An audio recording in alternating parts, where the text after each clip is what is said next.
All right, good morning, guys. I'm going to go over your motive tracker. So on your hub page, if you scroll down, you should see right here, it says homework week 6, week of 11:30 through 12:04.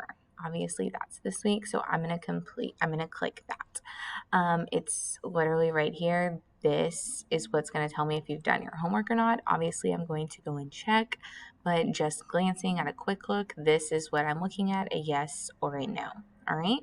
So homework this week will be to complete your motive tracker for the third marking period, meaning your motive tracker should be filled out for the first marking period, the second marking period, and now the third marking period. If you haven't completed the first or second, I would suggest that you go and do that, because next time I look at the motive trackers after homework this week, it will be a test grade. So you might as well get caught up.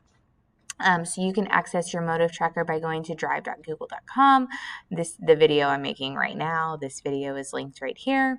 And then once you have finished completing the third marking period on the motive tracker, you will mark this task completed as with a yes. All right, so if you go to drive.google.com, you can click that hyperlink and it says refuse to connect. Cool, that's fine. All I have to do is open a new tab and go to drive.google.com, exactly like I just said.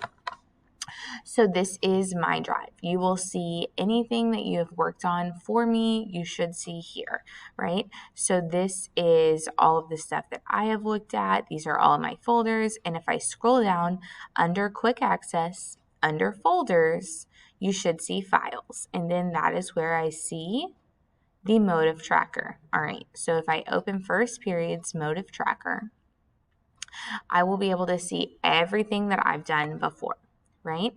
A little review on motives. It's an image that is represented throughout a text, an image or action represented throughout a text. It's not symbolism. A motive works with the theme of the book, right? So the motives that we're looking at in Speak are trees, mirrors, nicknames, and hiding. So you'll see that I've done this, right? And I just want to go over the in-depth part of the mirrors, or of the meaning part, okay? So in evidence, I say page 17 and 18, I watch myself in the mirror across the room. It looks like my mouth belongs to someone else. Then on page 18, we see I get out of bed, take down the mirror. I put it in the back of my closet facing the wall. So obviously she doesn't recognize herself in the mirror, and because she doesn't recognize herself in the mirror, instead of dealing with that, she just hides it. All right, so technically this could also be down here. So then for the meaning, I wrote, we see that Melinda does not recognize herself in the mirror.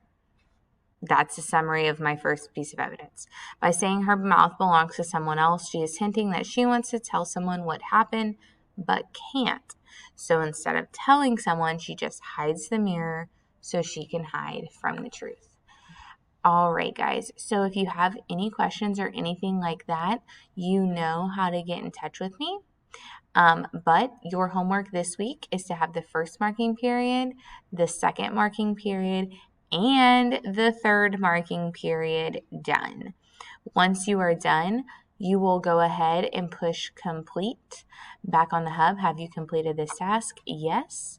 I will then see that you have completed this task, and I will go check your motive tracker. Please make sure that once you click share, it says that you are sharing it with csalyer at houstonisd.org. All right, csalyer at houstonisd.org, and that will make sure that I have access to it. Let me know if you have any questions, guys.